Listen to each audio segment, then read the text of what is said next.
नमस्कार दोस्तों, स्वागत है आप सबका मेरे चैनल बात निकलेगी तो फिर दूर तक जाएगी। हालांकि आजकल राजनीति में इतनी ज़्यादा चीज़ें, इतनी ज़्यादा बातें निकल रही हैं कि अगर उन्हें निकाला जाए तो ये समझ ही में नहीं आता है कि कितनी दूर तक पहुंचाया जाए। जिस हिसाब से राजनीति में इतने बड़े बड़े कहना चाहिए झूठ, धोखा, फरेब बढ़ता चला जा रहा है, उससे बड़ी सच में बड़ी चिंता हो रही है कि भारत की राजनीति कहाँ जाएगी। शुरुआत खैर मैं अपने यूपी से करती हूँ। यूपी में अपने यहाँ जो एक राहुल भैया के जुड़वादार बैठे हुए हैं, अखिलेश भैया, वो बंदा सरेआम ट्विटर पे झूठ बोलता है, वो बंदा सरेआम संसद में झूठ बोलता है। और सबसे ताज्जुब की बात है कि उसके ऊपर कोई केस नहीं होता। मैं तो कहती हूँ कि उसके ऊपर केस होना चाहिए। संभल को लेकर के इसने जितनी भी बातें करी, सारी की सारी बातें तथ्यहीन है, निराधार है, झूठ है, फरेब है।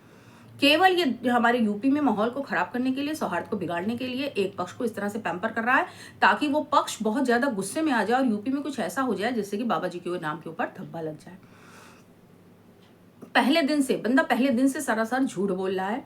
इसने बोला, देखिए इसने, हम सिलसिलेवार बताएंगे कि ये कहाँ कहाँ झूठ बोल रहा है और कितनी दबंगई से झूठ बोल रहा है। संसद में खड़े होकर झूठ बोल रहा है कि इसने कहा कि जो माहौल बिगड़ा वो जय श्री राम के नारे की वजह से बिगड़ा।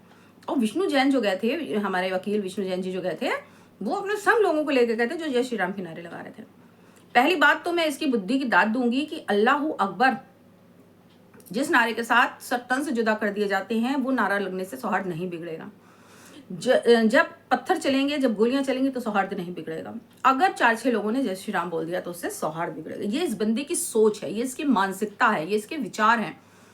क्या सोच है इसके पास, क्या सोच के यूपी के लोगों ने इसको वोट दें कि हाँ ये कुछ भी देश के लिए भला करेगा, कम से कम हिंदुओं के लिए कुछ भला नहीं करेगा। मैं बहुत ही जिम्मेदारी के साथ सारे समस्त हिंदू भाई बहनों को ये बताना चाहूंगी कि आप इसके एक एक कृत्य देखिए, ये कितने बड़े बड़े झूठ बोलता है। इसके देखिए, इसके पिता के देखिए, इसने हमेशा हिंदू विरोधी काम करके केवल अपनी राजनीतिक रोटियां सेकी हैं।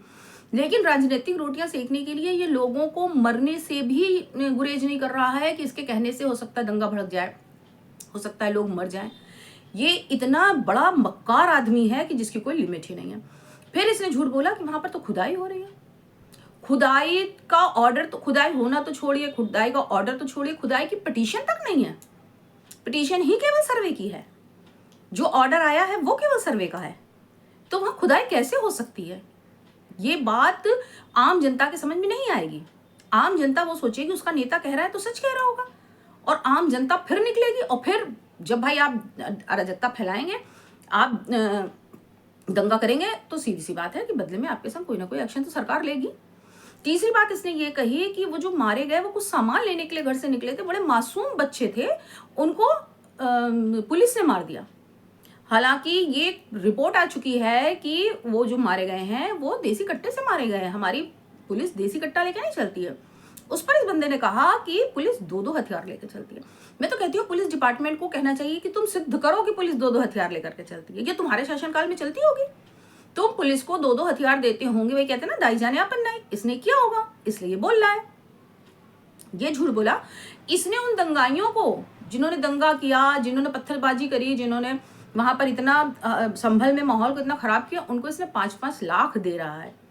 जब बहराइच में वो हिंदू बच्चा मारा गया था, उसके लिए इसकी टेट से अठन्नी नहीं निकली थी, एक ट्वीट नहीं निकला था। जो निकला था वो अगेंस्ट में निकला था कि आप क्यों गए थे उसकी मस्जिद पर हटाने, झंडा हटाने। मैं इस बात को कतई भी फेवर नहीं कर रही हूँ कि मस्जिद से या किसी के घर से झंडा हटाना चाहिए, लेकिन अगर कोई झंडा हटाएगा तो क्या आप जान ले लेंगे? लेकिन इस बंदे ने सरासर वहां पर भी झूठ बोला और सरासर यहाँ पर भी झूठ बोला, और सरकार से कह रहा है कि सरकार उन दंगाइयों को कुछ मदद क्यों नहीं कर रही है। इसके इतने बड़े बड़े झूठ, इतने बड़े बड़े प्रपंच, और इसका सरासर जो हिंदुओं के खिलाफ जो इसका एटीट्यूड है, मुझे उम्मीद है कि मेरी यूपी की जनता इसे देख रही होगी। और इसके झूठ, एक झूठ राहुल गांधी ने बोला था अभी लोकसभा चुनाव में, जनता ने उसके बाद कैसे उसे धोया है वो दिखाई दे रहा है। उसके बावजूद ये बंदा झूठ पे झूठ बोले चला जा रहा है। इसको क्या लगता है कि इसका दिन नहीं आएगा? इसका दिन भी आएगा। इसको भी उसी तरह से भारत की राजनीति से धक्के मार के निकाला जाएगा। मुझे तो कुछ और कहना चाहिए, कुछ और शब्द मेरे जेहन में आ रहे हैं इसके लिए कि क्या मार के निकाला जाएगा, लेकिन फिर भी मैं यही बोल रही हूँ कि इसको धक्के मार के निकाला जाएगा, क्योंकि ये सिर्फ झूठ की राजनीति कर रहा है। ये कह रहा है कि अभी उससे पहले संभल में लोग बड़े ही प्रेम से, बड़े ही आपसी सौहार्द से और बड़े ही क्या कहना चाहिए भाईचारे के साथ रहते थे, गंगा जमुनी तहजीब के साथ रहते थे। संभल का इतिहास इसे नहीं पता है।